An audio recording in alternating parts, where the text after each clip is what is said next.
Good evening. Welcome to the meeting of the Board of Trustees, Plymouth Community Schools for August 5th, 2014. Will join us in the pledge, please. I pledge Allegiance to the flag of the United States of America and to the republic for which it stands, one nation, under God, indivisible, with liberty and justice for all.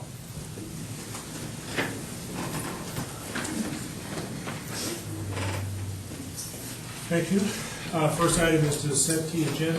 Mr. Tyree, any additions or corrections? There are not. Entertain a motion then to accept the agenda. So moved. Second. Motion, 2 seconds. And all in favor, please indicate by saying aye. Aye. Motion carries. The agenda is set. Item 1.3, audience participation. Are there members of the audience that would like to discuss agenda items this evening? Yes. Yes? All right. 4.0 conversion scale. Great, thank you. We'll probably have a presentation and then take questions. Does that work? Okay. Fine. Anybody else? Okay, moving on then to section 2, consent agenda. Are there any items that a board member would like to pull out and consider separately? If I could make a request, because I'm going to have to abstain on item 2.7. If we could pull that out, I don't want to abstain on the whole list. That's okay with everybody? Okay. I need a motion to pull that out. Okay, then I would entertain a motion on the consent agenda, absent item 2.7. So moved. Second. Have motion and second. Are there questions or comments on any of the other consent agenda items? I would like to make a comment on the donation reports. Yes. I mean, if you look at those, it's a huge amount of money from individuals, businesses, and it all goes to benefit our kids, and I just feel really grateful for our community to live in that. Yes. Any other comments or questions? Hearing none, we have a motion and second. All in favor, please indicate by saying aye. Aye. Opposed? Motion carried. Then for item 2.7, appointments. Is there a motion on the appointments listed this evening? So moved. Second. I have a motion and second. I have a family member on the agenda or on the list, so I'm going to abstain. Any other comments? Are there any folks that are here this evening? You want to make some introductions? Be happy to, sure. I have Lorian Estes. Lorian will be teaching 3rd grade at Washington Discovery Academy this year. She comes to us from the Munster area, has spent time with Plymouth folk as a high school student competing on the debate floor, right? Yes. And we're happy to have her through Loyola, and then got her certification through Indiana University. So welcome, Lorian. Well, great.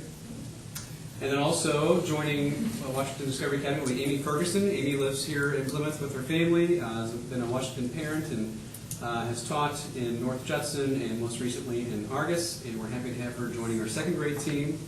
She comes highly recommended. She did. We're quite grateful for that. So Amy Ferguson. Welcome and thank you for being here. Good luck. Anyone else? Okay, we have a motion and second. No further comments. All in favor, please indicate by saying aye. Aye. Opposed? And again, I'm going to abstain. Section 3, business transactions. Under 3.1, copies of the extracurricular financial reports are part of our packet. I don't believe this is an agenda or an action item, but these are here for any questions or comments. And for the minutes to reflect that we've received those. Thank you. Item 3.2 is to consider the 4.0 grading scale. We have a presentation. Thank you. So my presentation tonight is really going to take into account 3 points of emphasis that I want to make clear for everyone. It's going to start by talking about our transition, our proposed transition from a 12-point to a 4-point grade scale. It's also going to talk briefly about the future of weighted classes at Plymouth High School, and then finally we're going to talk a little bit about class rank. So the first thing that comes up is, why are we interested in making this change? As you know, we've talked for a few years about possibly converting to a 4.0 scale, and we feel that the time is right to do that. Most colleges and universities have historically operated on a 4-point scale, and we really feel that by converting to their scale, it presents a more accurate reflection of our students' true academic performance, relying on us to make that conversion rather than at the university level. We also think that that might positively impact their opportunities for scholarship. The process to this point in time is inclusive of the following things. First of all, the proposal itself came from the faculty to me. Second, our guidance team reached out to several top-performing high schools as well as several state universities. The high schools that we partnered with for the most part in this effort were Carmel, Munster, and Hamilton Southeastern, but we reached out to others beyond that. Numerous discussion was held with various groups, inclusive of the administrative team at the building level, the vertical administrative team reaching down to the primary levels through the intermediate, the junior high, and the high school. Department chairs studied this. This was discussed with our student government as well. And then finally, we formed a topic-centered staff committee that tackled the issue. We received unanimous support moving forward to bring this to this point. So what will the change look like? So over on the left in the pinkish shaded columns, you have the traditional 12-point scale. Then over to the right in the blue headed columns, you have the proposed scale. So a couple things that you're going to notice. First of all, on the traditional scale that's been used at Plymouth, those are whole numbers where it says previous standard and A was worth 11 points. The weighted value of that was a 12. That's because we had classes that if a student took that class, you received a bump up in grade at a weighted value. But whole numbers, 11 through 0, from the A down through the F. Over in the blue headed columns, you'll notice that in the proposed standard column, those are no longer whole numbers, but instead the whole number is divided up into thirds of the whole number. So the A is worth 4 points. We still have a weighted value for our AP and our dual credit courses. So if a student took AP Calculus and received an A, they would get a 1/3 letter grade bump on top of that. The A minus is a 3.667, et cetera, et cetera. You'll notice as you look at that there is no A plus value any longer in this proposed grade scale. To talk about that proposal came directly from the faculty. One of the things that we have historically dealt with in my principalship is enticing students to take our most difficult, most rigorous, most challenging classes.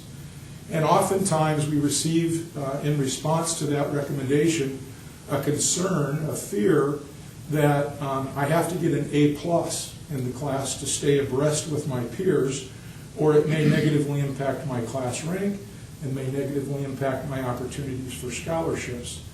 And what we found, reaching out to students who have graduated us, gone on to college, and come back to give us follow-up, is that negatively impacted them financially. It put them behind. They had to take those courses as foundational courses at the university level, and it cost mom and dad some more money. And the recommendation from those students would be, please tell kids not to make the same mistake I do, have them take those classes in high school. So that's the proposed schedule, grade point scale. That is the reflective schedule of Carmel High School, by the way. I want to talk a little bit about weighted courses. I've appeared before you in the past about weighted courses. I think my first year here we talked about what we had in place, which at that time was a few advanced placement classes, a few, maybe 2 ACP classes, and that was about it. I think we had 6 my first year here. We also had several honors classes, that received weighted value, a bump in their letter grade. The honors classes were primarily inclusive, not all, but primarily inclusive of classes that were distinguished as honors classes simply by the teacher with administrative approval at some point in time.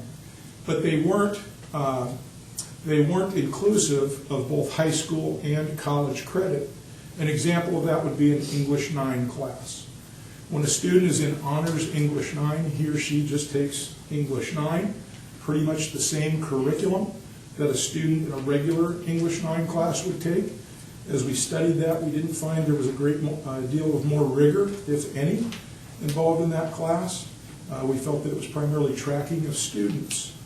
As we've expanded our program to now include over 35 courses that offer both high school and college credit, it's our recommendation and proposal that we kind of phase those classes out that we've historically called honors, which truly don't offer college credit for them.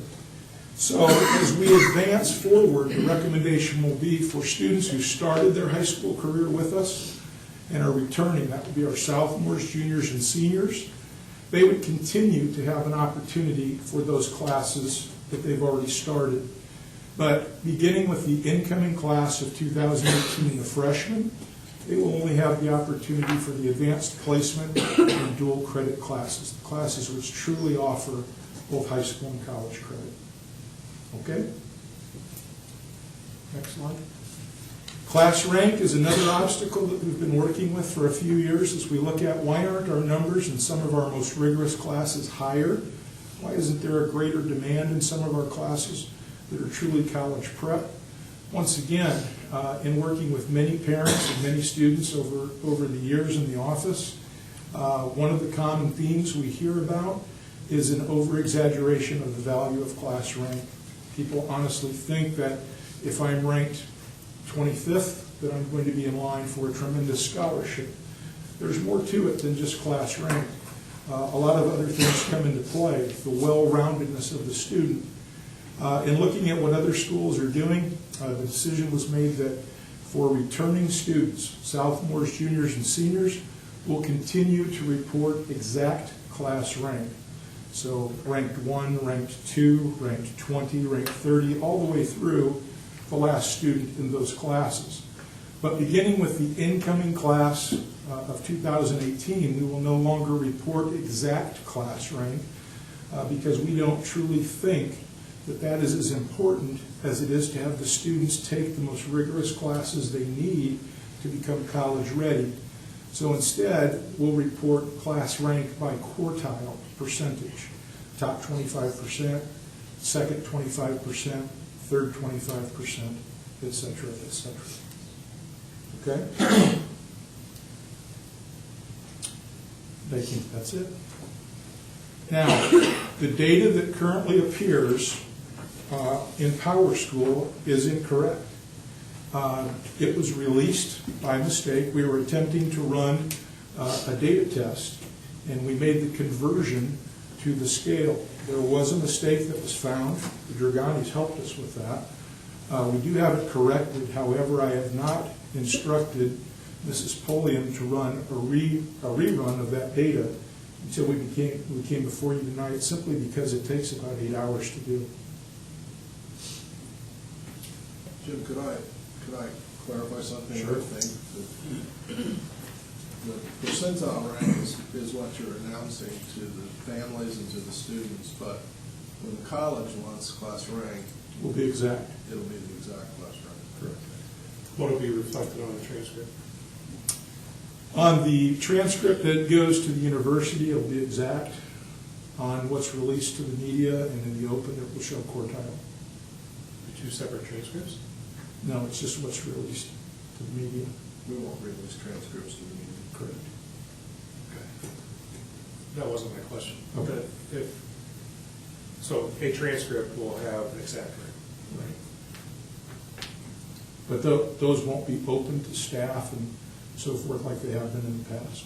It will just be open to the individual student. And one more question. Will there still be a valedictorian or Yeah, More than one I valedictorian? think that this opens up an opportunity for multiple valedictorians looking forward, and that's going to be a work in progress. I will tell you that my experience as a building principal has found that if you are fortunate enough and put in the time and effort to be a valedictorian, the opportunity for a large scholarship is much more prominent. And we are not opposed to having multiple valedictorians at Plymouth High School. We don't know exactly how that's going to look yet. But we do expect that we will have those occasions beginning with the incoming freshman class. What we anticipate doing is establishing some guidelines to determine how far beyond the decimal point we might go, to looking at true weighted classes, our AP classes that were taken, the true ACP classes that were taken, the true rigorous courses, doing a comparison. And then we also anticipate that there might be an opportunity for students who might be valedictorians to step forward and apply to give the keynote speech at commencement. And we would review those speeches at a committee level, I assume, and then perhaps choose one. And you would come back before the board when you have how you're going to A plan for determine that. valedictations or valedictorian. And that would impact our incoming freshmen. So so there's going to be a distinction between returning students and incoming freshmen here. There is. So the grading scale that we're considering here, does that apply That would be holistic. to everybody? It does. Okay.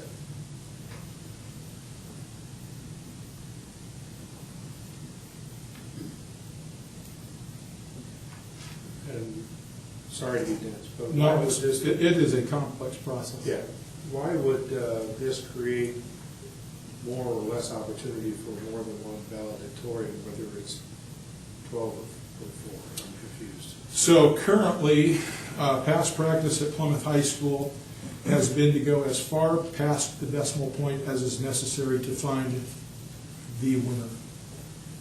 I'm going to recommend that that process be discontinued, that we limit it somewhat, and we open up the opportunity for valedictorian scholarships to be broadened.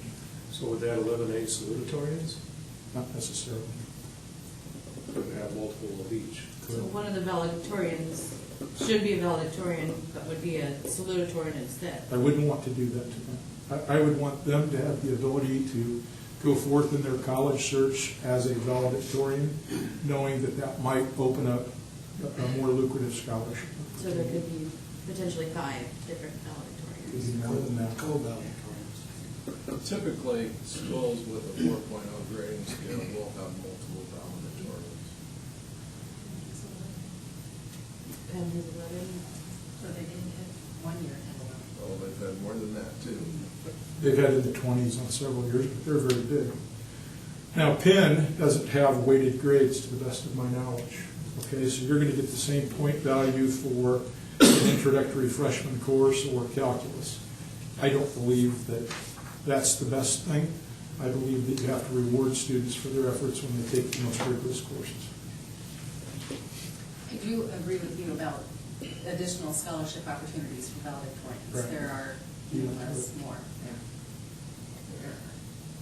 Can I ask a question about the weighted courses? Sure. I'm sorry, about the class ranks. So if the percentile ranking is only used to go out to the media, and the exact rank is what we actually use, what the kids actually put on their college applications, could you explain to me, It's a work in Why? progress, but, yeah, go ahead, finish. could you explain to me what it really matters to change it to the percentile? That's a great question, what it really matters. I believe that class rank reported on an exact basis serves more as an obstacle for students to use as an excuse not to take the true classes that they need to prepare for their college experience. By eliminating that and reporting class rank by percentile only, I think that we'll eliminate that fear for mom and dad and for the student as well. Now, when a student applies to Notre Dame and Notre Dame asks us for that student's exact class rank, we certainly will report that. So it's just kind of something to make the kids work harder to get, bump To- up to- into that to- next to- percentile? To be less fearful of being ranked 9th and taking advanced level calculus versus being ranked 8th and stopping after Algebra 2.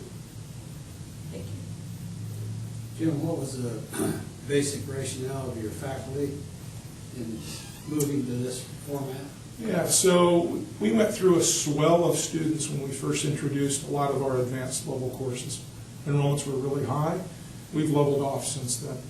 And in a couple of courses, we've seen some regression in numbers. And when we work with the students, when we work with their parents, we work with their counselors, we call back graduates to get feedback from them. One of the common themes that we get is the reason we didn't take Chemistry 2 or Advanced Placement Calculus was we were concerned that we would not get an A+ in there. We might get an A-. Students who took a high-level math class but not as challenging as AP might get an A+ and pass us. We think that's looking at it the wrong way. I know it happens. All the time. There's tremendous gamesmanship in this. I think overall, the proposal has merit, and I would submit and make the recommendation that we move in this direction. I would second Is that a motion, Mary? Could we hear from the, couldn't we hear? Yeah, we'll have a motion Okay. on the table and then we'll. Okay, thank you. And I want to thank Rob, because Rob and I talked extensively on the phone, and he was correct in identifying the potential hiccup. So I appreciate that. So I don't know who wanted to comment, but now would be an appropriate time to ask questions or make comment. And Well. even though everybody knows, if you could just state your name for the Sure. minutes. I'm Leanne Dragani, this is my husband Rob. And really, it's our son Joey who brought it to our attention. I think it was maybe July 10th or 11th that he noticed in Power School that his GPA had changed. And so really, the biggest issue that we have is not really the GPA changing. How did it change without it being presented to you first and you agreeing to it? And how did we come to the formula to change it? Suddenly it's, boom, it's there. My son is typical high school kid who his first year wasn't so sure about himself, didn't think he really needed to do a whole lot, got maybe equivalent in my mind of a 2.9, so I always told him, hey, you take that first year in high school and you don't really work very hard, it's going to be really hard to pull that grade point average up. He worked really hard sophomore year, worked really hard his junior year, and he's going to be a senior this year. So that kid watches his GPA like there's nobody's business. And he always says, gosh, I got, all A's and an A+ and an A- and it moved 0.2. So when he logged on to Power School on July 10th and saw that his grade point average had changed to a 2.9, he freaked out and brought it to me. He said, Mom, what's going on? Why is this? We didn't even know anything about the GPA being changed. So my biggest issue is, this is not a dictatorship and things just change without input. We're a public school corporation. How come every parent, every student, how many students do we have at PHS? 1,200? They should all be notified, hey, here's what we're thinking of doing. What are your thoughts? Just like with the end of the school year last year, how do you want to make up your missed days? They do a poll. Do you want to do a Saturday online day and everyone votes? Students should have been notified. Every single parent should have been notified. Basically, on July the 9th, I think I bumped into a parent and said, this is the first I heard about it. She said, oh yeah, I got a weird email from the high school saying we're thinking about going to a 4.0 scale, and they emailed 30 parents. I have a problem with that. There's 1,200 students in the high school. This is a very large corporation. We have a lot of 7th and 8th graders and 5th and 6th graders, that this is all going to affect. And I am all for a 4.0 grade point scale. It makes sense. It's what the majority of the population does across this country. So when I looked at the grade point scale and the conversion, and I was emailing the guidance counselor, I'm like, how did this happen? What's going on? It took me 2 weeks back and forth. She finally emailed me the conversion scale, and they were punishing everyone by trying to award the kids who have received A pluses. So basically, like a 3.0 was going to be a 2.667. So we called it to your attention, and they agreed and said this is wrong, and we're going to change it, and we're going to move forward. But my biggest issue is how does this get changed before this even is presented to you? I can respond if you'd like me to, or you can. So I outlined the steps that we went through and the groups that we met with. This is the first time I've come before the board, so please don't assume that this has happened already. We did call for a selection of parents to come in and meet with us from various grade levels, beginning at the current junior high level through the existing high school students. We also spoke directly with our student government, our student representatives. Difficult to poll 1,200 kids. That's one of the purposes of our student government, is to serve their constituents. The mistake that was made, I can tell you, was in the elimination of the A+, and the conversion of an A+ and an A being worth the same thing. On the top line there, farthest right, upper right-hand corner, the original mistake that was made was that that proposed weighted value was a 4, when it should be a 4.333. And that caused everything to be a third of a letter grade off. With assistance, that's been corrected. We have not rerun that data just because it's so time consuming. But looking forward, we hope to do that. It did not impact students in terms of their class rank. What you were before, you'll still be. If I may, I understand what you mean, Leanne, about being a parent that, you know, maybe in retrospect shouldn't have been on the website until it would have gotten school board approval. And then again about sending out the emails to only 30 parents.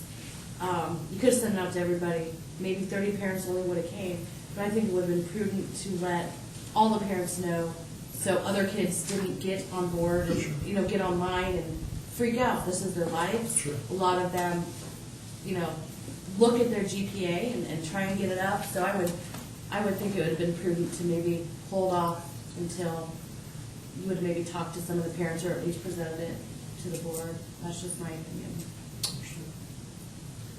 May I say something? My name is Lisa Posick. I just want to say two things. One, we use the phone system to notify parents of certain things, and I mean, they do this Drive for Education, and I get like 5 calls to notify me that, hey, it's a reminder to do it. So there's a way that we can reach everybody. So I just wanted to say that. And number 2, Penn High School, their weighted grades for AP are on a 5.0 scale. So they give an extra. So it's something to look into, because if we really want somebody to do a AP or honors course, a third of letter grade is a bit of an incentive, but maybe not much. We only award .33 for honors or AP. So really, They give a 5.0. and now For you're A. saying you're not going to award honors, you're only going to award the AP the .33. And So the who's dual going to credit. take an honors course? And the dual Nobody. credit. And the dual credit as well. No one's going to take an honors course anymore. And it, I just think that maybe we should look into the latest. and it's If we're interesting to bring gonna- up if we're concerned Carmel, about because the same Carmel students. gives a Hold on. .5 bump for bonus for honors and a 1 point bonus for AP courses. So if you looked at Carmel, you must have overlooked it. Can I ask a question about the scale itself? The proposed standard? Yeah.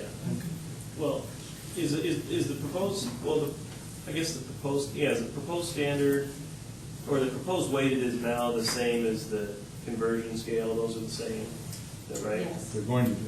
Okay, what if you got a A+ in an AP course? What do you, like, you know what I mean? You get 4.33. Correct. So if So you get an A+ in an and- honors or an AP, it's 4.33. So there's no difference. Or so if you get an A+, okay, so if you get, okay, if you get an A+ in a basic So why take course an AP? or an A+ in a AP course, in the conversion, you're only getting a 4.33?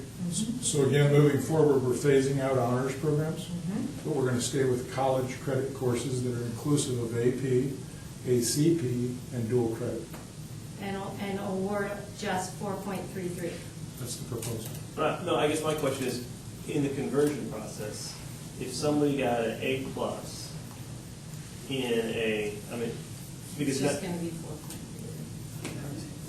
4.33. not going forward, going back, if, and maybe this is a question that I don't know, maybe my kids haven't got enough of them, I don't know, but if you got an A+ in an AP class, Historically, it's already on your record.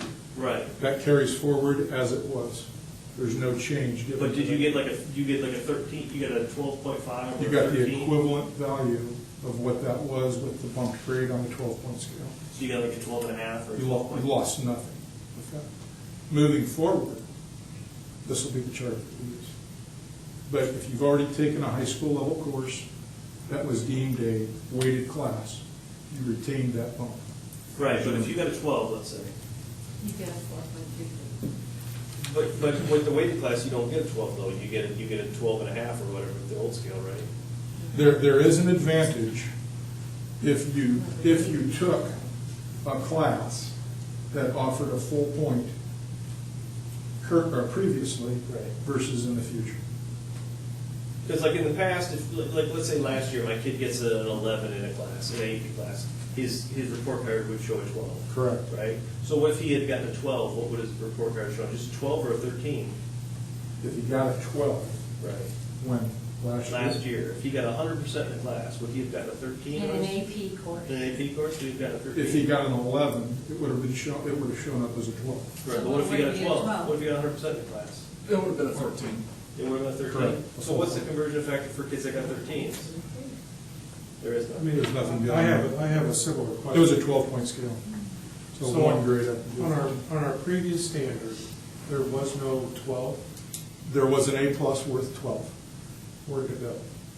We've converted the A+ equivalent to that of an A. Excuse me? An A+ and an A are now at the same. There's no In the difference. previous standard, there's no A+ there. Over to the left. Where is this one? There would have been a 12 there. Okay, and then on the. But there so still should be, because that's previous- the previous standard, right? I'm sorry. So the previous weighted would have been 13. Because there's no A+. There Am should I be right? an A+ in Yes. there. Right. Yes. So the A+ and the A would have been different here. Yeah, that's what's Yeah. confusing for me. This is my mistake. This is intent to show what the new conversion will be at the top scale. that way. Okay, so if my daughter had an A+ in an AP class last year, would that now be the same as if she would have had an A? Last year, she would have got a 13. This year, moving forward, she would get a 4.33. So really, if you want to take your daughter's grades from last year and convert them on their scale, do you think it matches up to what you really thought she had? But this doesn't affect last year's students. Correct. Those who have completed the It's course, just an example. It's an example of someone who has a student who just graduated, who did very well, and had a certain grade point where in their mind, they converted to their 4.0 scale for applying to college purposes, what they think it is.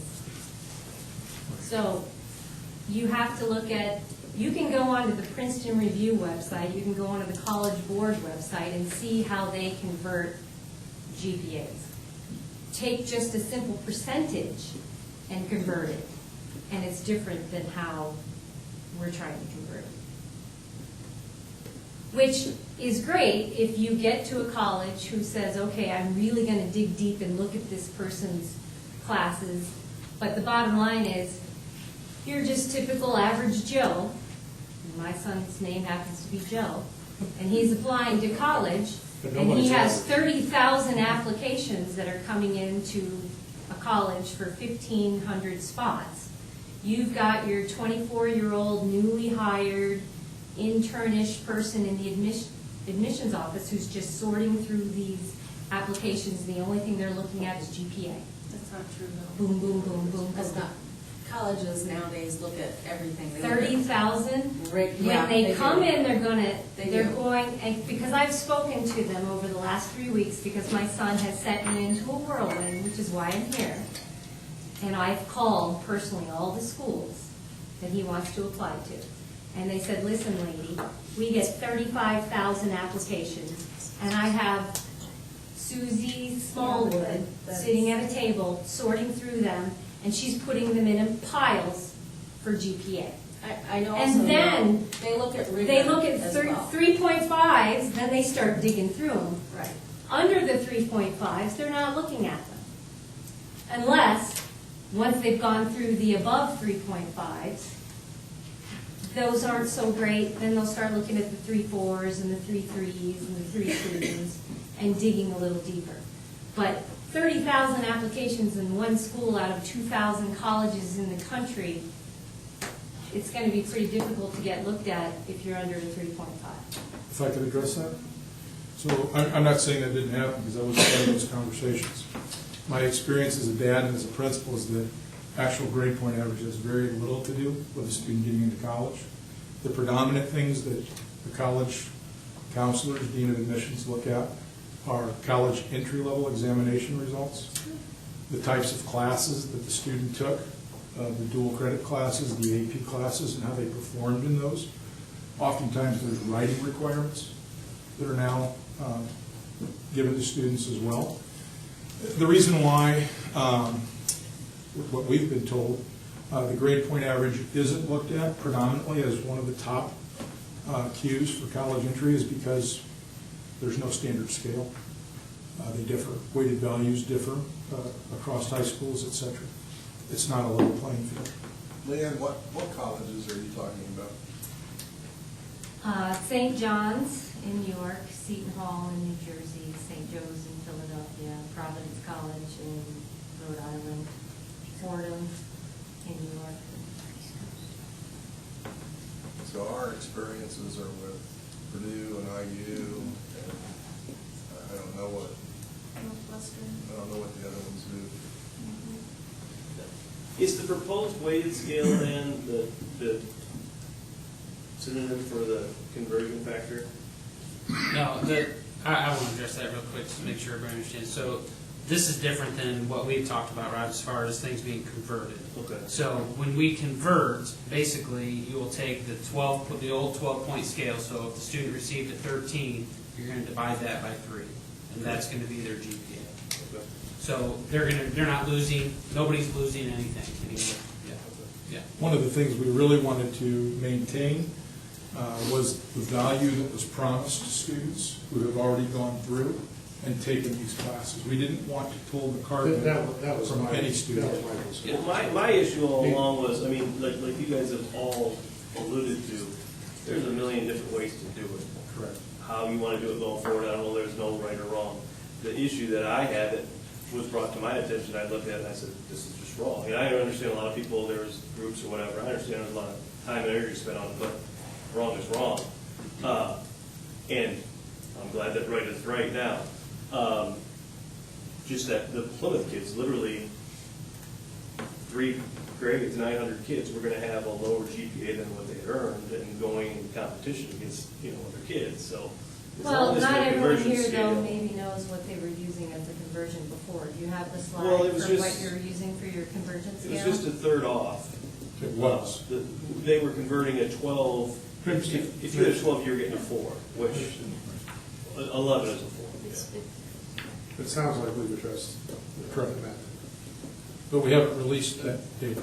And to reiterate about the honors classes going away, is that when they examined the curriculum for the honors classes and the regular classes, there wasn't any big difference between them. So there will be no more honors courses? They had really grown close together. Well, no, the kids are gonna be taking dual credit classes, they'll be able to start doing that when they're freshmen. So they're gonna get plenty of rigor, but they're not gonna have an honors 9 English class. Well, like say for this year, and for instance, there's honors econ and honors government, so those will be gone. Those will be dual credit. It'll be an AP government and AP econ. There is a plan in place to phase those classes out without taking it from the students and hindering them. Jim, So- what we're contemplating is a change in scale. Are you gonna come back with I understand what you're describing, some sort, or at least provide some sort of what honors classes were there and now what are we gonna have? Or is that We have that chart put together, I don't have it with me, but we definitely have that chart. so there's not gonna be a reduction in the options available to students for dual credit or AP? There's actually an expansion versus where we were a few years ago. When I came And on I board, don't we really let want to get into necessarily this evening why the gap between honors and non-honors closed. That's a little bit concerning. Maybe that's a discussion for another day, but I'm assuming that is leading us or teaching us to not have that happen with the dual credit or the AP. I mean, are there different criteria? there's going to be. I know I'm not asking this question very well, but are Yes. there criteria to Yes. classify a class as AP or dual credit that Yes. is different than what they were Yes. as honors? If I could respond to that quickly. I don't know how you're going to, because I don't know what I just said. I'm going to make it really simple. Historically, not just at Plymouth, but at many schools, if a teacher wanted to create an honors class, they went before the principal and said, I'd like to call this class an honors class. And it was done. I'm not sure that curriculum was truly inspected. I'm not sure that assessments were truly dissected and rigor was truly investigated. Not just at Plymouth. That happened all over. As we addressed the needs of parents that have spoken to us about colleges becoming more and more expensive, we need help by developing an early college program at a greatly reduced cost. We've partnered with 3 predominant schools, Indiana University, Purdue University, and Ivy Tech, to develop our early university model. For us to classify a class as college credit plus high school credit, it has to be, the curriculum has to be drafted with approval from a university professor. They have to sign off on it. An articulation agreement is created. I keep them on file in my office, and there's our proof. And to be really fair to our teachers, most of the honors classes were developed before the standards movement came in. Correct. And so at one point, there was a big difference between an honors class and a non-honors class. But then the standards movement came in and everybody had to teach these standards. Well, it's hard to change when you're bound to teach those standards, to make one an honors class and one not. So I don't want to make, I hear you. Yeah, I don't want to come out of here thinking our teachers didn't do a good job, because I think And I didn't want my comment. yeah, they were driven that way because of the standards movement, and it just got to the point where when we examined it, we said, wow. So I guess where I'm coming from is the notion that somebody was, I think you addressed this already, that if you were taking an honors course, that your preparation would have been different than maybe a student considering an honors course and a non-honors course is not necessarily going to know that there's not that big of a difference. But I'm going to challenge myself by taking an honors course, but in reality, when you get to the next level, it didn't do what was kind of misleading. Correct. Not kind of, it is misleading. Oftentimes, it was an honors course by title. Yeah. So it wasn't directed at the teachers, which is kind of the expectations. We're both off the road. I don't think I was in wrong. Other comments? Thank you for your Thank you. I think the one thing Mrs. Dragani asked that has not been is, the thing got run before the board voted on it, and so that probably shouldn't happen again. Yeah, the data was a mistake. That was not intended to be, it was supposed to be test data only. And parents have access to e-transcripts now, which is something brand new, and that's where it was exposed. Well, I think But that in- they but found in- out. I mean, in hindsight, it was glad that, we're Correct. happy it was released because it Correct. was wrong. There'd be 900 people here tonight. Yeah. You're right. But Come But I can- August 15th, and there would hopefully, be a lot of we agree. people. I can share that it's not a practice of folks to be running off and making changes without, obviously, there's things that happen administratively that need to happen, but items such as this, in my experience on the board, this is certainly an exception versus how the administration, nobody's got a dictatorship here, so hopefully, There are probably ways to do test data that Bruce could help them with that wouldn't. Well, I mean, I think Jenny brought up a good point is, you present it to everyone. Whoever shows up is whoever shows up. You can't just assume that only 30 parents are going to show up, and so you only invite those 30 I parents. can argue pros and cons on that, but the fact of the matter is communication needs to be enhanced, and I think we appreciate that. Agreed. Other questions of the board? I think everything's pretty well covered. I think it still has a lot of merit, but communications is extremely important. We're coming back to and we do have a motion in a second, and I think, and I don't even want to go back in time, why there was ever a 12-point scale. I'm not sure I ever understood that. Because every college I've ever considered, or my kids have ever considered, it's not, what is this thing? Maybe I'm wrong, not every college, but, so I think we're all in agreement that this is more in step with what's going on out there. So I do appreciate the staff and the administration coming together and providing this. I think it will be an enhancement. Thank you. Okay, we have a motion, thank you again. We have a motion and second. Any other comments? All in favor, please indicate by saying aye. Aye. Opposed? Motion carries. Thank you. Thank you, Jim.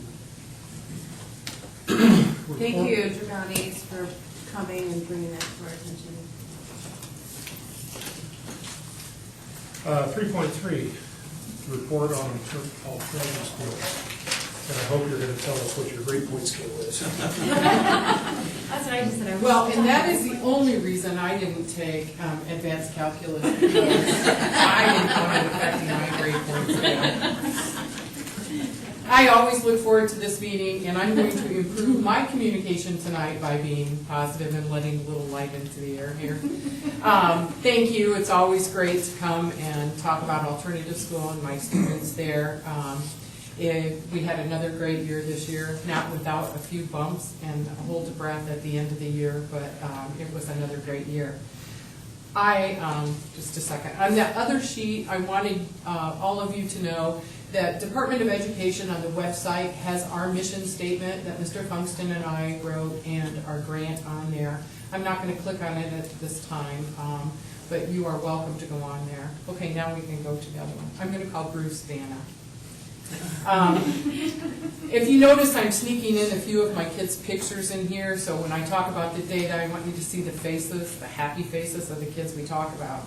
We have a lot of new faces in here, and a bigger crowd than I'm certainly used to. So I'm going to just review a little bit about alternative school. Alternative school started August 1998, and I've been there a long time. So, through Plymouth School Corporation. We're in the same place we've always been, but boy does it look a lot better after last year's renovation. Our students have the option of taking two 3-hour sessions. I run a morning session 8 to 11 and an afternoon session 11:30 to 2:30. Most of my students, the larger percentage of them, are also attending Plymouth High School. So we transition during that time. However, we do have flexible student schedules for some of my students that need early work release or some of my young moms that only attend half a day. We do independent coursework, and I think for those of you that have been in my room, it's not unusual to see every student on a different subject at the same time. And, but we also have guided and group work together too. We come together as a group during each session, and we usually work on our novel for English class and the writing assignments that go along with that. So, and you can go to the next one. Our course curriculum we use is Pearson Online Options for everything but English, and we have a blended English class that was previously created on Moodle. I meet with the English teachers at the high school, and we cover most of their literature, their writing, their grammar, the vocabulary, things like that. I couldn't do it without Plymouth High School teachers. Okay, this is the one. Mr. Funkston and I file our grant reporting every year, and you can go to the other sheet now. This is the report that I file. I took off the names of the students and their STN numbers. This is what the Department of Education is interested in, what grade the student's in, and for a student to be in alternative school, the eligibility code is there on the side. They have to want to withdraw or have withdrawn, failure to comply academically, that means they're behind in credits, parent or expectant parent needs a flexible schedule for employment or a disruptive student, and last year they added a few more additional barriers that a student can qualify. If a student does not qualify under one of those categories, they're not an alternative school student. I'll talk first about the eligibility codes. In my copy it was in yellow, but that column there. Those are the students' eligibility, and then their outcomes are on the left. And Bruce, if you can scale down just a little bit. Or this way. Scroll down? Yeah, scroll down. Oh, there you go. There we go. And those are the DOE outcomes they want to report on. Most of our seniors, I think I had all but 3 that didn't make it this year for graduation. We knew they weren't going to make it. They're planning on coming back. They're the first ones on my roster, and keep your fingers crossed, so that they make it by October 1st. So most of the seniors have a 1. Most of the underclassmen have a 2. That's attained ISP goals. That's much like an IEP for students. When a student applies to alternative school, the guidance counselors have to fill out an individual student plan. So if they met that plan, that's good for our reporting. Even if they had adequate progress, that's good for our reporting. On this sheet, there are only 60 students that I reported, and you're going to see later on, I actually had 62 come through alternative school. And this also includes night school, our night school program, the same grant. But many of the students that were in night school were also in my program. Several of the kids, my kids, you saw me crying when they walked by, went to alternative school in the morning, high school in the afternoon, and night school at night. So whatever it takes, and we took advantage of that. So we can't count them twice. We can only count them in one program, so they're not on there. Or if a student was not enrolled 10 days, we can't count them on the program. Or if they only earned 1 credit. DOE says they're not an alt ed student if they were only at risk by 1 class. So they're not on that one either. And we can go back to the other one. How about that? I haven't looked at my notes yet. And the next slide there.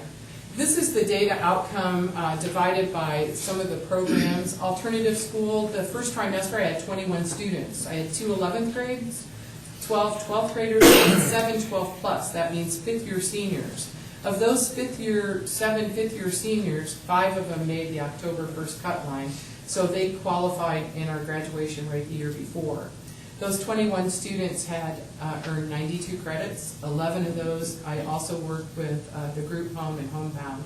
11 of those credits were from there.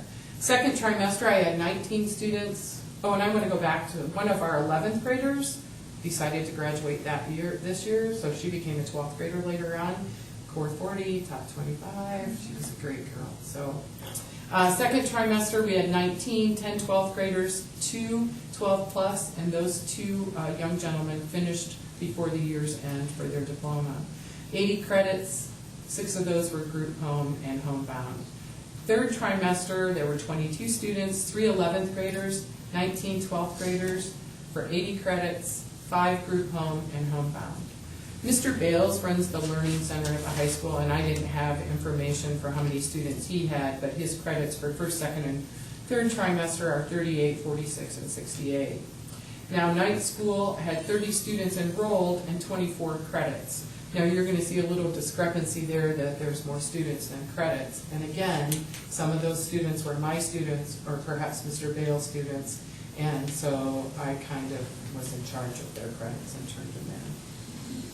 And that young gentleman right there in that picture, he was one who did alternative school morning, high school in the afternoon, and night school. So, and we can go to the next one.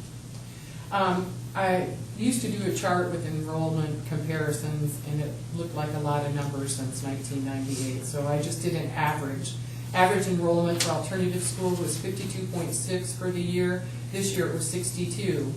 Percentage of seniors that graduate, average was 95% in previous years. This year it's 93.5, but if those 3 or 4 fifth-year seniors we have coming back finish before October 1st, it can go to 98.3. Okey-doke. And DOE on eligibility and outcomes also does attendance, 91.87% on days enrolled. Night school, 80.47, and then I had to average those both with the total days, and that was 90.6. ECA English, 56 students were eligible to take the ECA, 96% of those passed, and that's night school and my program. 50 students were eligible for ECA math, and 96% passed those. We have some changes this year. We have used Pearson Novanet for, gosh, has it been 10 years, Mr. Tyree?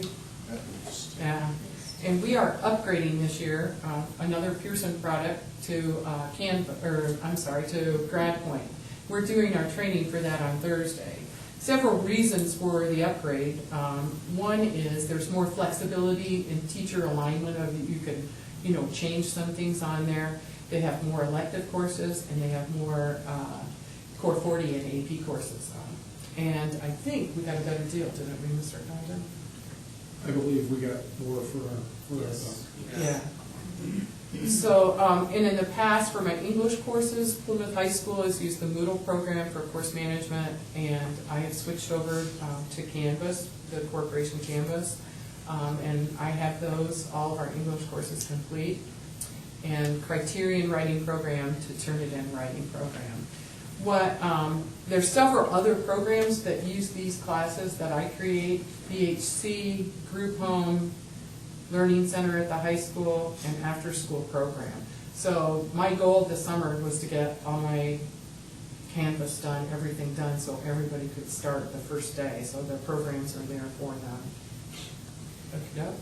We thank you for that. We had our advisory board meeting on Monday. We had, at the time that I made this program, or this presentation, we had 30, but we really had 32 applications. The advisory board consists of the 3 principals, the 3 guidance counselors, and myself. We go over the applications and try to make best placement who would most benefit by being in alternative school. Of the 32 applications, we have 19 placed for first trimester.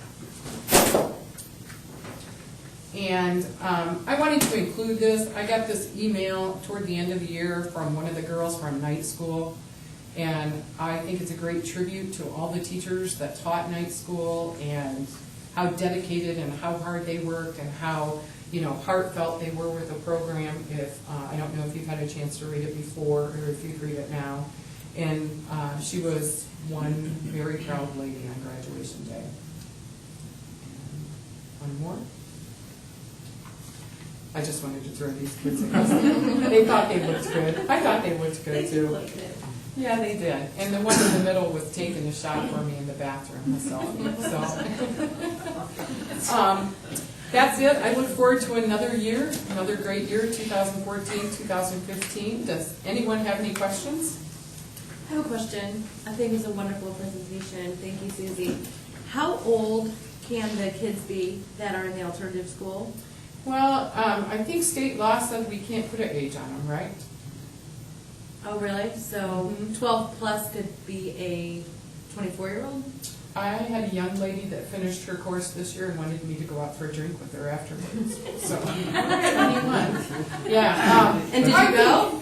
No. No? Okay.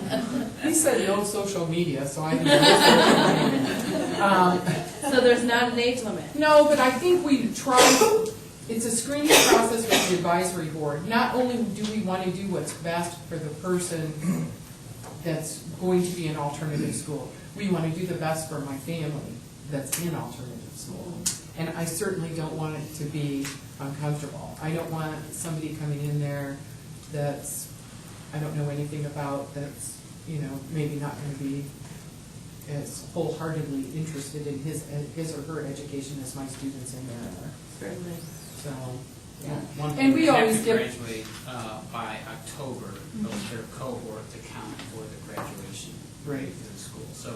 So they can not graduate in June like everybody else, but if they graduate by October. Yeah. then- and 19 and 20 is not uncommon. Okay. 19 and 20 is not uncommon. Yeah, and I think too, you know, it's still the advisory board, you know, and our first priority is always seniors. We want, you know, we want them to make their graduation, they want to make their graduation too. And sometimes it doesn't hit them until they're in 12th grade. What do you mean I'm not gonna graduate with my class? The older kids at this point now couldn't go to the crossing. And that's off campus. It's probably a better location for kids that are older. Generally, if they're older and they come back, they didn't have a good experience, that's why they didn't make it. So they do better if they're in an off-campus site. And I agree with our off-campus. We're a little off-campus, you know, a little. So, and that's a plus, so. But there's a place for kids. There's a place for They want them. to get there. I don't know And if then you we guys also remember have my our GED. 86-year-old GED student that got her GED? Yes. I do.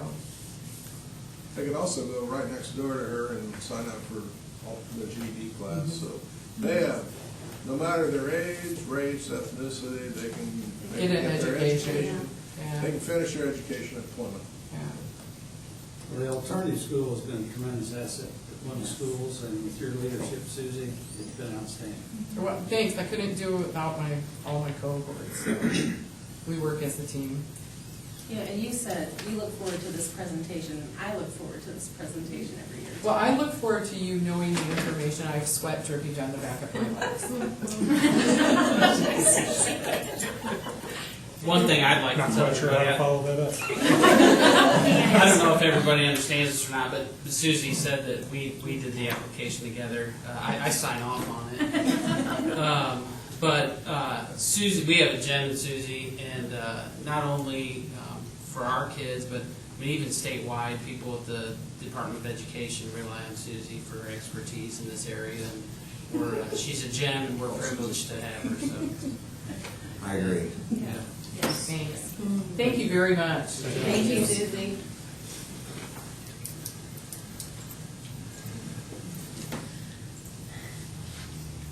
Just when you thought it couldn't get any more exciting. First reading, new and revised policies and guidelines. You like these? Yeah, I would be happy to answer any questions you have. This is first reading.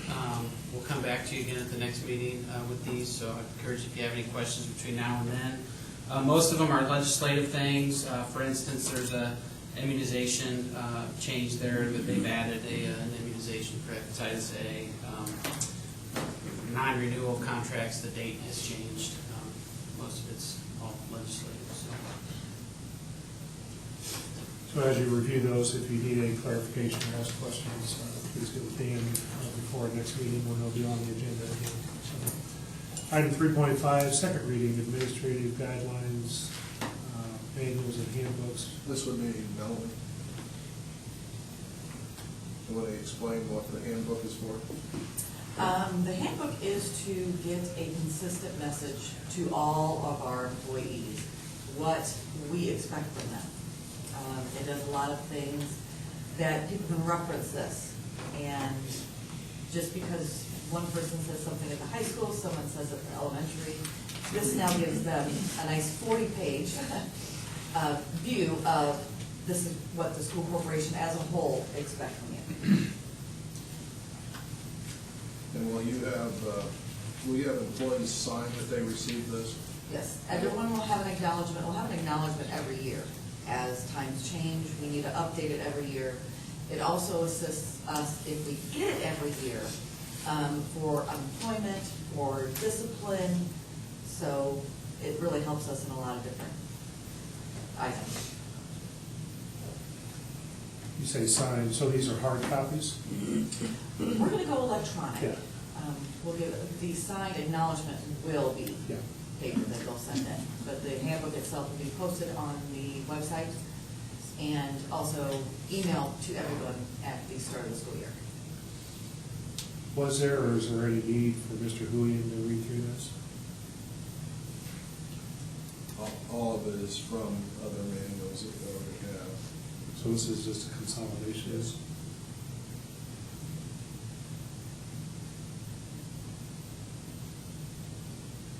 Questions, comments?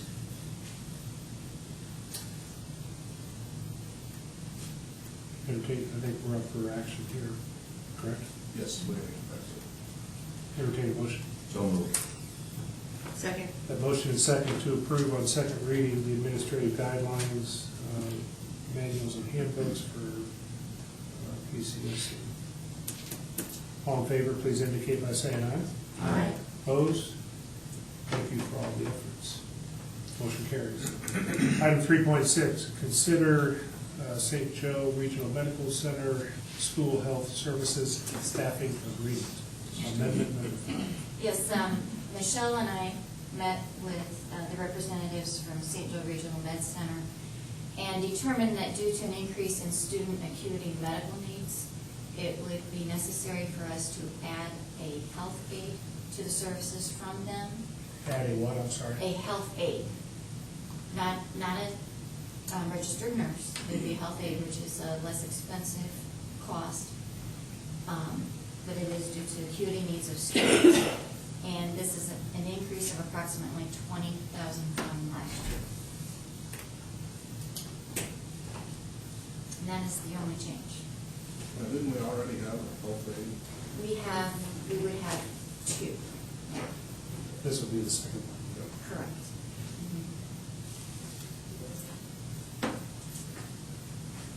And we looked at volumes at every building they have it documented. We have all that documentation that shows how many visits every school has. And then it's also an increase in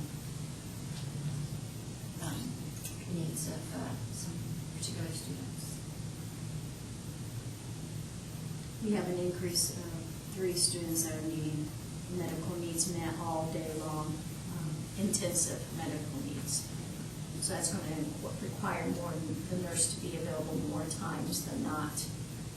So in looking at the amount of time the nurse was spending and the amount of times kids were in the office, they had all the data to support that they really feel strongly that we need this. I also support this, but none of the nurses came to us telling us this was happening. It's just through all the data and all the acquiring of new students that have these intense medical needs that we're going to need this extra service. Is this person in one building, or do they move around to? They're going to have to move around to accommodate because the needs of these students are not in one building. They're across 3 right now. And unfortunately, we just had registration. We have not seen the whites of the eyes of our new students to know, have we acquired another student from another corporation that may need intense medical needs met too. So we're just trying to be safe and look ahead of those needs of those students. I would so move. Second.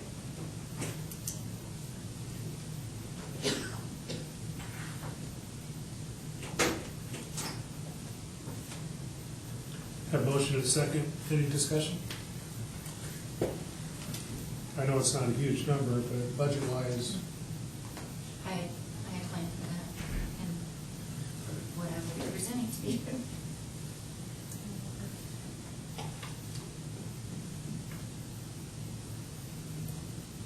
I'm doing math. That's okay. Another thing, we do, this person will be added to what we call our NMAC program, which is reimbursement from the state for Medicaid. So, because those students qualify. Okay. Okay? As an offset. Have motion and second. Any other questions? All in favor, please indicate by saying aye. Aye. Opposed? Motion carries.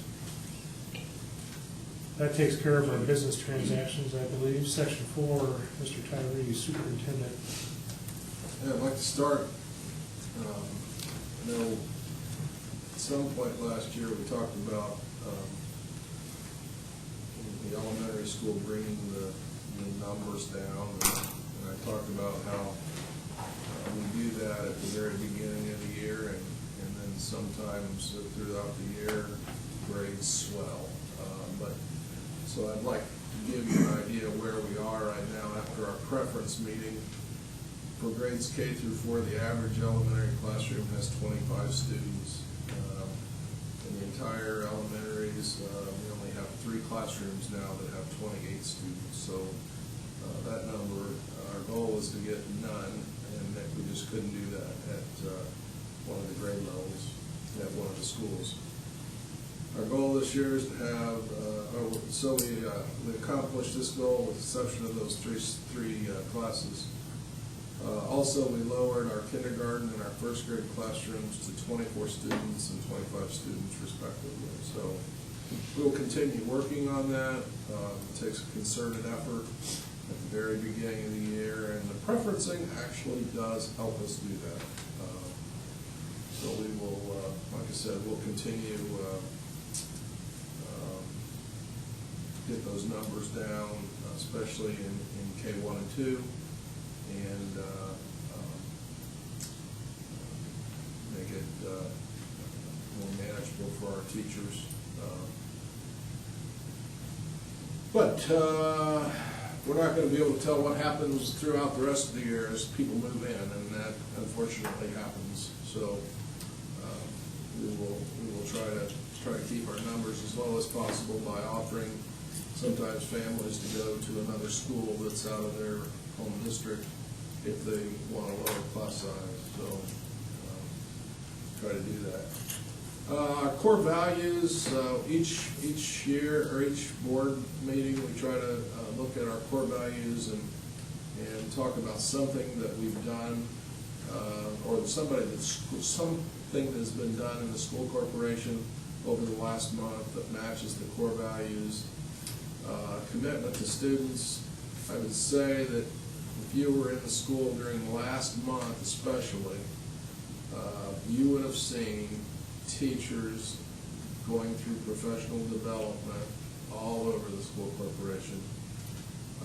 Shared inquiry training, digits training, PBL training, project lead the way training, and actually we couldn't think of all the different things that they were being trained in. When we made this list, but it was incredible the number of teachers that spent days and days and days in here bettering their art of teaching. 4.2, caring. Another professional development that our teachers have undergone is CPI, which prepares teachers to deal with any violent situation they encounter in a legal manner, and it's a new law, and so that if say a student is having a meltdown, there was a time when teachers would grab the student and maybe sit on them. Well, over the years, students died from that. And so now that we have nonviolent training on how to work with somebody who's attacking them or somebody who's having a meltdown, and talked to Mr. Phillips. We got him certified to teach the class. And we have over 125 teachers who have certification in that now, and by the end of the week, we'll be close to 200. I say teachers, but it's staff members. It's bus drivers, custodians, cooks, anybody. And eventually, we're going to start CPI teams. So if there's an issue in the building, a team of teachers will be called to address it, or a team of staff members will be called to address it. High expectations. Starting tomorrow, our new teachers will be going through a 3-day teacher induction.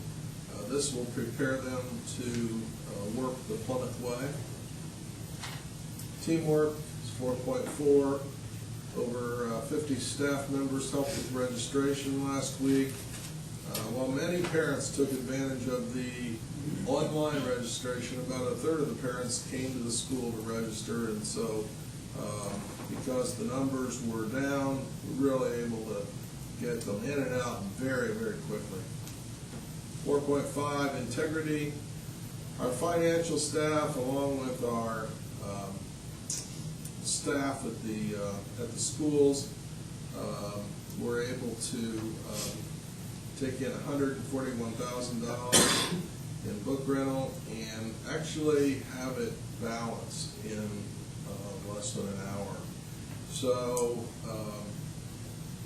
that's in my memory has never happened before. So congratulations to our financial and our secretarial staff for doing an outstanding job on the balancing of the book rental dollars. Finally, enjoyment. I just want to take this opportunity to thank everybody who prayed for me and helped me and my family as I went through a very serious health issue, something that I guess you don't think about encountering those things, but I feel better than I have felt in probably 2 years. And I thought I was just getting old, and here I was sick. I have energy that I haven't had in a long time. I think I could take Sammy on and give him a one-on-one. I don't want to beat him, but I could do the one-on-one. I don't think I could. So thank you for everyone. It feels great to work in a corporation in a community where people care about you. So thank you. Our upcoming meetings. I've got a budget workshop here in a little bit of no time tonight. We've got regular board meeting September the 2nd. We've got the budget hearing September the 2nd, right after that meeting. And then we have the superintendent and school board conference September 14th through 16th. Please let Sandy know if you plan to attend if you haven't done so yet. And that's all I have. Thank you, Dan. Any questions? One more chance for the audience. Any additional comments or questions on agenda items? Certainly appreciate your attendance, and I should have told them normally when new staff are approved, they don't stay for the whole meeting, but kudos. There is no overtime for that. Last item is adjournment. I'll entertain a motion to adjourn. Make a motion to adjourn. Second. All in favor? Aye. Says budget workshop in 10 minutes. We're going to